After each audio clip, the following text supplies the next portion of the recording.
Right. Okay. All right. Does anybody else have anything else they'd like to add before we close the session today? Oh, well, I've got quite a lot. I don't know if I've missed a window somewhere, but I wanted to talk about employers. Right. Okay. Don't want to Yeah. miss something. I mean, I'll be as quick as I can. Yeah. No. Please. Is By all means. Liz still with us? Liz has had to go. She had a 4 o'clock appointment. Oh, okay. Jamie and Neil, if I was if going you to want to say, shoot off, thanks, by all guys. means, See you you're later. more than welcome. Bye. Thank you Thanks once so again. much. Take Cheers, care. then. Bye bye. Bye.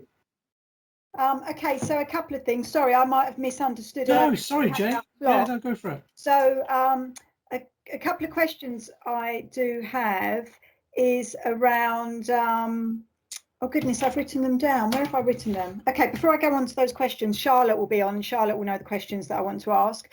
I just wanted really to speak to the other partners. So Suk, I think it's you at the moment, the partner, around the in-work, because at the moment we've spoken to some of our employers, and even though we're in with some of the employers that are interested in the advice and guidance, the other part I'm finding more challenging. And I'm sure it's partly to do with COVID, but I just wondered if there's an industry. So we've started or tried health and social care, and then we're also looking at possibility at schools. Yeah.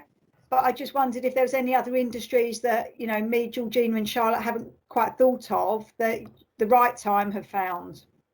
Well, what we're going to trial, we haven't done it yet, but we're going to trial the local small retail stores, because we find if we're going to go to a big chain like Lidl, that's going to take forever to get anywhere. It's going to be a whole process to go through head office. So we're going to try small businesses, but the problem now is some of them are not open, obviously, and they won't be opening for some time. But if they're looking for part-time staff, maybe in the school run times, or that's because where I am in West Croydon, I don't know if you know West Croydon, but there's it doesn't feel like there's a lockdown.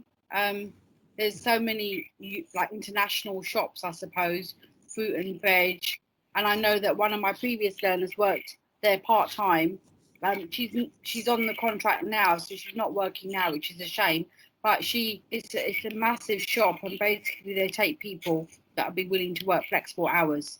So I'm going to target those employers and try and make them more family-friendly employers, and also then try and access their current staff and see if they need any support.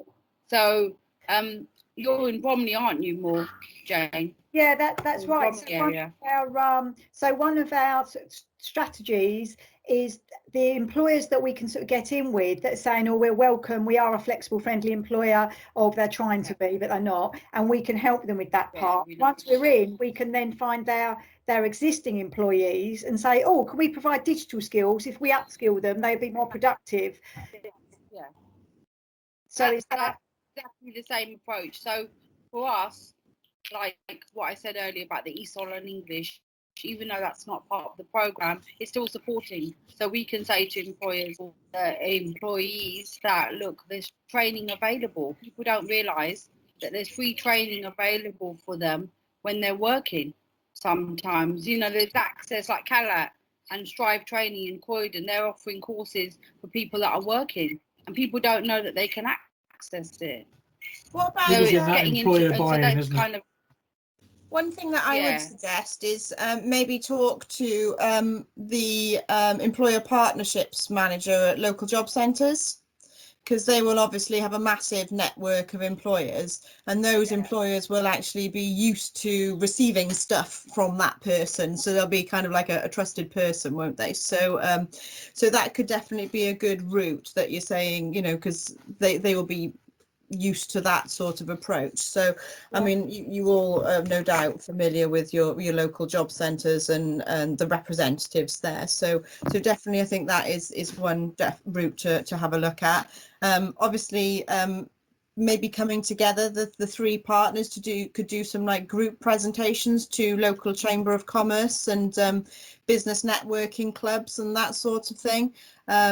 I know when we were recruiting for, well, when Paul and I started at 3SE, we went to some hideous, like 6 o'clock start breakfast meetings and things like that with, I'm not a morning person, it almost killed me, but local employers and that sort of thing. And that was really successful. We had quite a few sign-ups through that sort of route. And obviously they're not going to be doing those breakfast meetings face to face, but certainly those groups are still going. So you've got like the private business networking organizations, Chamber of Commerce, and then I'm just thinking, because you're grabbing a load of employers all in a one-er kind of thing. So and again, if it's a joint approach between the 3 organizations, it's going to save you a bit of time and effort and things if you're coming together on that, and it just takes one person and the 3 organizations will benefit then. So so that would be my suggestions. So linked to this, actually, with there's one employer that is thinking of taking on one of our ESF ladies, but she needs upskilling in digital. So if they're still deciding at the moment, but if they took her on, let's say they took her on at £10 an hour, we then upskilled her to digital skills. She then got an increase in her pay because she's more productive to that employer. Could she then be classed as not only a job outcome, and if she's there 6 months, not only a sustained job outcome, but also a in-work outcome? Progression in work. Yes, thank you. Yeah, well, initially, we can't do it as a supporting parents in work strength because she'd be above the London living wage at £10 an hour. Oh, no, it's £10.41, isn't it? Is it £10.41 for London? 11. Sorry, I do apologise. Sorry, I was looking at something. So, yeah, she would qualify for that. Yeah, so she would then qualify for the progression in work. Would she? I think Charlotte's asking. Would she need to then wait? Would we need to put her through the progression at 6 months before we could claim the in work? Because otherwise we'd be working with her. Run alongside. I believe it runs alongside. Yeah. Okay. So they'd be enrolled on both the into work and the in work at the same time? No, they can't do that. Because, no, it doesn't feel right, because obviously she's got the job, but we want to get the sustained sorry, because I think one provision would have to come to an end. They've got to be the into work. Yeah, they've already got to be in work to qualify for the qualification or progression in work.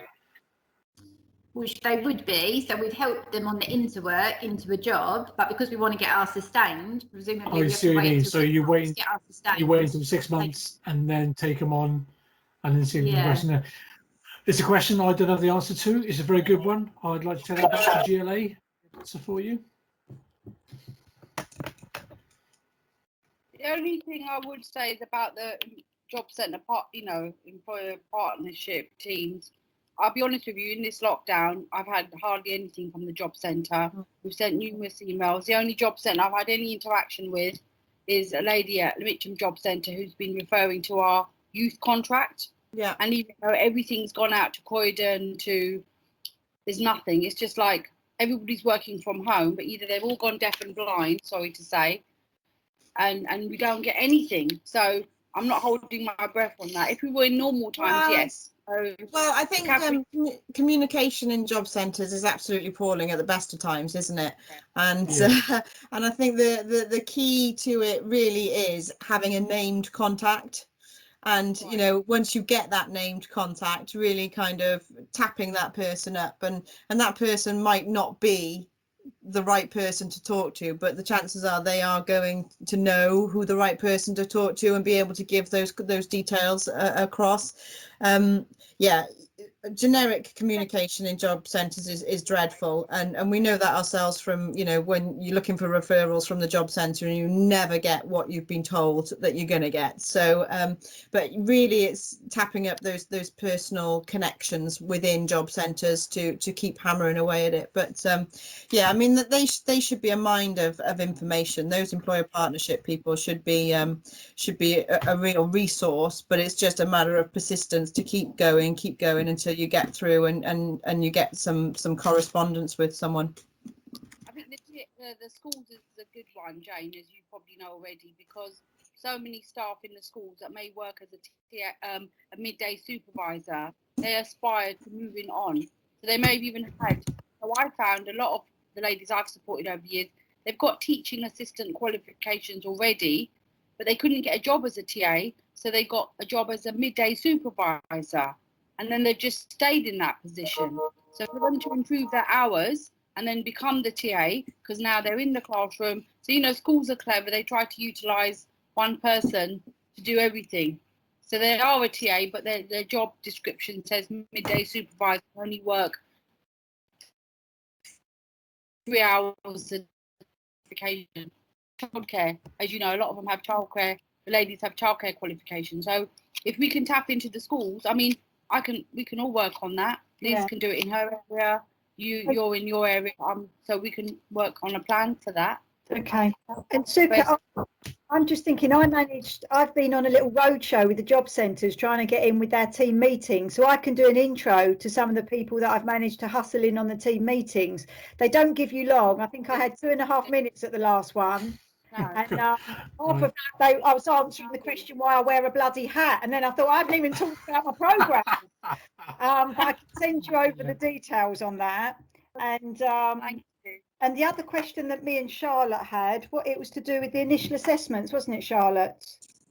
Yeah, so if the ladies are saying that they don't have a level 2 qualification, then we have to do an initial assessment. Is that right? Yes. And let me just pull that up. Hold on. So, basic school qualifications are not eligible where required. Participants should be referred to an organisation which can provide an appropriate certified qualification in maths and or English, including ESOL at entry level 1 or 2. And then it says they have confirmed that an assessment will be required where there is no evidence of a qualification, i.e. when the learner has no qualifications or where they have just self-declared what qualifications they have. It's something that they put down in page 50 to 51 of the eligibility handbook. I've tried to get a straight answer, and they never do. No. Okay, because there's kind of 2 interpretations, isn't it? Is it basic skills at sort of entry level or level 2? It can be both, can't it? That they have, if they don't have an entry level qualification, isn't that how it reads?